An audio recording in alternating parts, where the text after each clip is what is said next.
That we'd always freak out over the littlest things. Oh. Just moving the page downwards.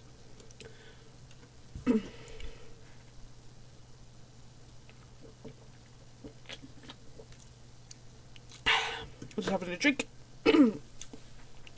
Well, would you look at that? No wonder you couldn't hear. Almost as beautiful as the pony it came from.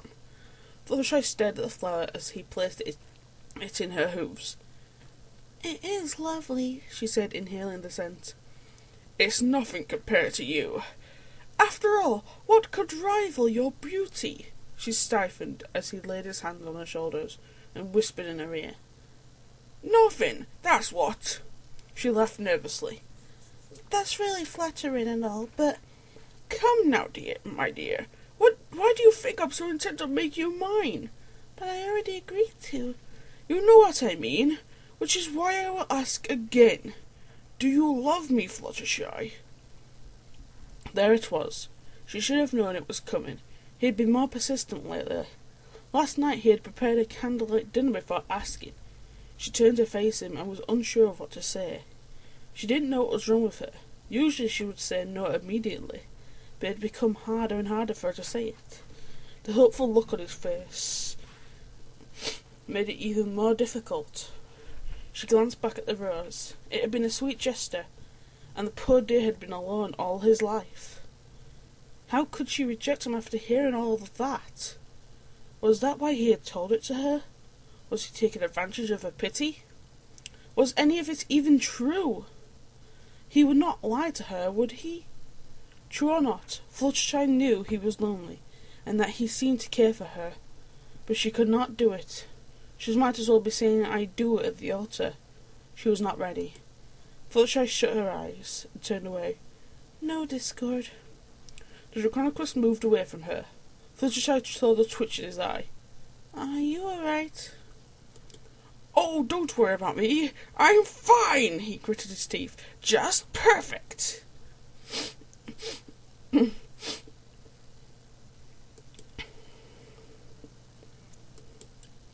I was this close, Discord shouted to his mirror. This close! I try to be nice. I tell her my secrets. She's the most beautiful creature on the planet, repeatedly, and she still rejects me. He pounded on the glass. What am I doing wrong? He gazed at his reflection, waiting it to talk back, but it continued to copy his movements. He let out a sigh. Be patient, Discord. You've at least gotten somewhere with that pony. She'll say yes eventually. You just need to up your approach.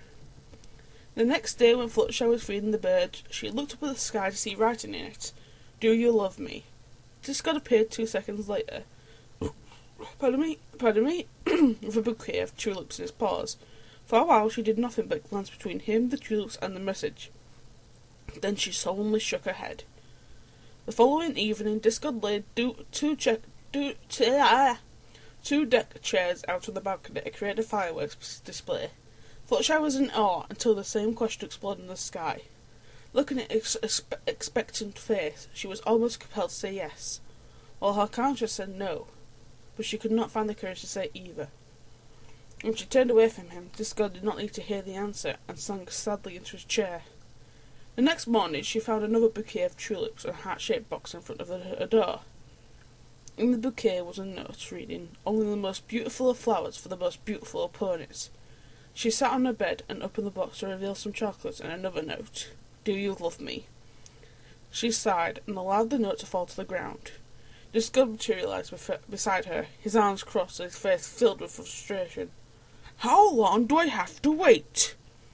She looked up at him in alarm. Discord? How long? Fluttershy choked on the words.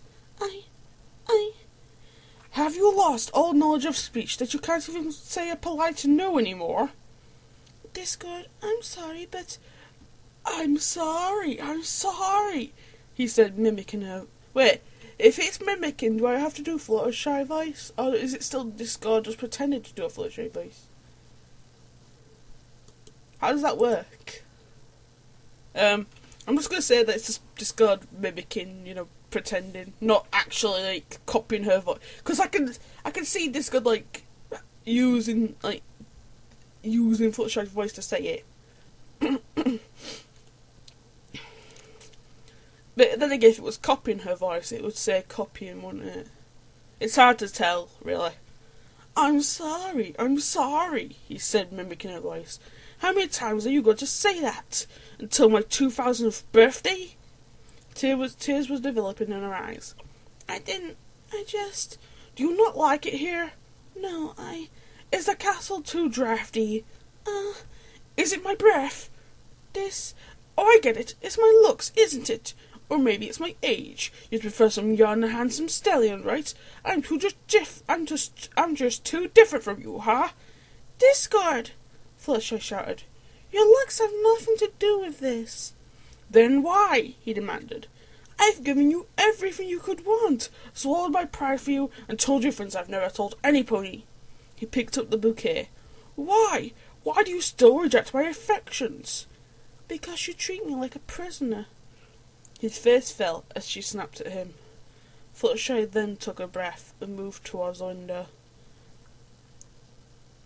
I understand you don't want me to leave and that we had a deal, but if you were really my friend, you wouldn't keep me like a caged bird. You've tried so hard to make me happy, but you still deny me the one thing I want. She glanced out as some of her birds tried to fly into the forest, but were stopped by the force field. Now I'm treating my friends the same way. She hung her head in shame. Discord continued to hold on to his anger.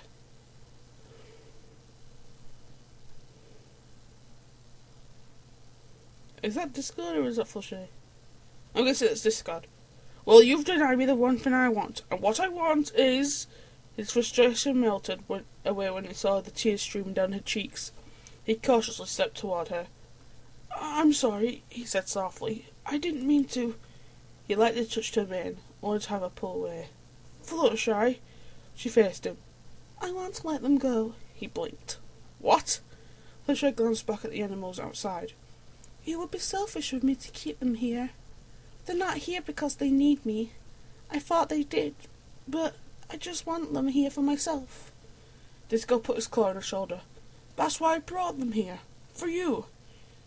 And now I want you to send them back. But don't they make you happy? Look at them. She pointed at the birds pecking at the invincible wall. They don't want to stay here. That's why you have to send them back. He stared at her for a while, wiping away her tears. You sure this is what you want? She looked up at him and nodded.